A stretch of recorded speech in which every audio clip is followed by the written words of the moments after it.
Hi folks, how are you? Um, Firstly, an apology.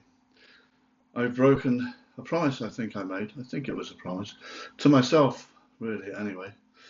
Um, I said I was only going to post one remembrance poem this year, and I've gone and posted another. I've written two. I was only gonna attempt to write one, but I wrote that and then posted it on about the 24th of October. But in the subsequent days after, I found my mind, as it often does around this time of year, was just taken up with thoughts of remembrance. But for me and for a lot of other people, remembrance can be any day. I know that, and that's very true.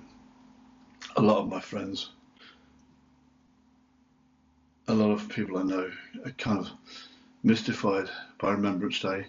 Although it's great what it is and for what it is for the individuals, I love it. I've got the most respect for all who've served and all who've suffered and all who haven't served and suffered, all the civilian victims of military actions, how many there are, all those who stayed at home and suffered whilst waiting, and all those who suffered huge losses. It's Remembrance Day for most people. It's not just about one person or one war or one time, it's about so many other things. And I think on Remembrance Day, we should remember those who are associated with any kind of loss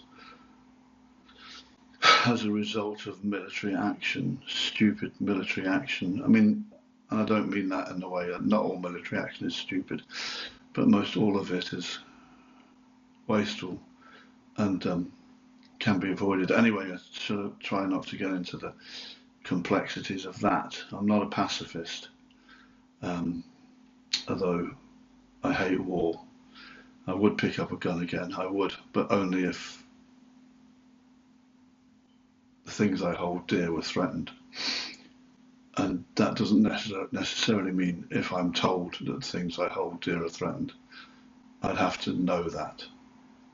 Anyway, I won't be picking up again anytime soon because I'm 60 bloody two. Oh, you probably noticed my day. Today is a hat day. If you see me wearing a hat, a lot of my friends know. If I'm wearing a hat, it's a hiding day. It's just a kind of thing I feel. It's weird, really. I hide in a hat, although it doesn't hide me at all. It just gives me some kind of comfort, which is a bit strange. Probably need to see a shrink about that, but I wouldn't waste my money, frankly. I like hats.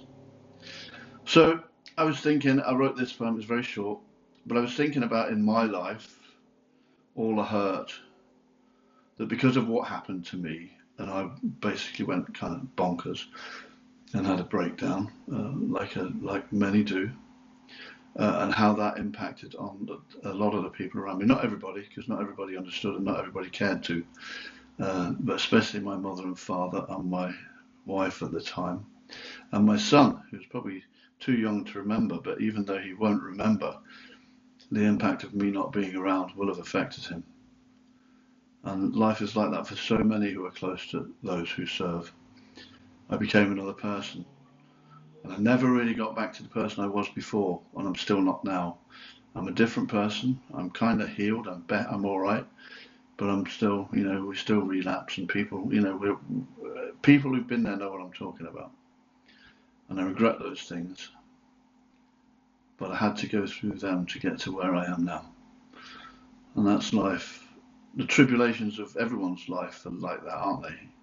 You have to go, it seems that you have to go through those things somehow to come out the other side. Otherwise, they just destroy you. I mean, they partially destroy you anyway.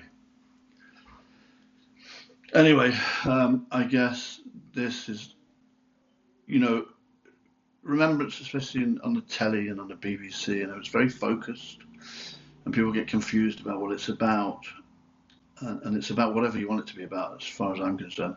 A lot of it seems very banging the drum and flag waving to me, but I know that doesn't.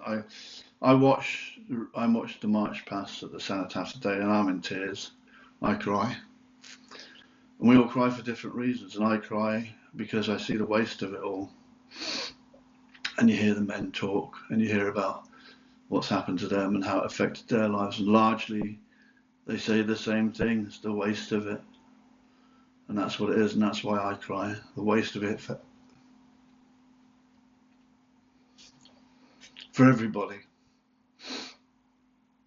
Now, I can't say I didn't enjoy my time in the military, because I did. And I know most of my friends did too. But I'm a different man now, and I look at it a different way. And that's it. I love my colleagues that I served with. And I respect them. And I respect everyone who's done the same thing. So I'm going to read you this poem now. And this I could dedicate for this to the people who get damaged, who stay at home. And we suffer when we're away. Sometimes we don't suffer when we're away because we're all together. If we're all out there in a conflict, we know what's going on. We can talk to each other. We can support each other. And we get through it like that. We know what's happening. The people at home have no idea what's happening. And I can't imagine what that's like for them. And I don't want to ever know or imagine or have to live through what that's like for them. I don't want my boy to go to war. I don't want that to ever happen. But it looks like, that's not an impossibility, is it? So this is for them, really. I'm thinking about the people who stay behind and get damaged. And we come home, and often we're different people. And they don't know why, and they don't understand why. We're angry and whatever, we're changed.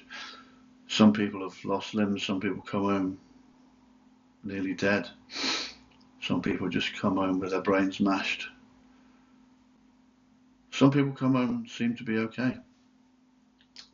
Who knows? There's no telling, is there? Anyway, I'll read this now, because enough of me. I'm just blithering old man.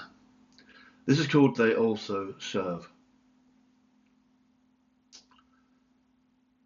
Though there are wars that we cannot see, their wounds and scars leave history. Some is carved in marbled stone, the names of those beloved and known. And some is seared to flesh and mind, unknown to those we left behind, who waved us off and served us well, and in their waiting shared our hell. So thanks, however you have spent your Remembrance Day. I hope you've remembered those well, and I hope you celebrate their lives. And for those who've come back, and for those who are back in the bosom of their families, I hope there's love, and I hope you understand them, and I hope they appreciate you being there and looking after them, because that's what it's all about. Yeah, that's what it's all about. Okay, I love you lots, everybody. Take care, look after yourselves, and just think about how we can change stuff, because we can't rely on our leaders to. Thank you.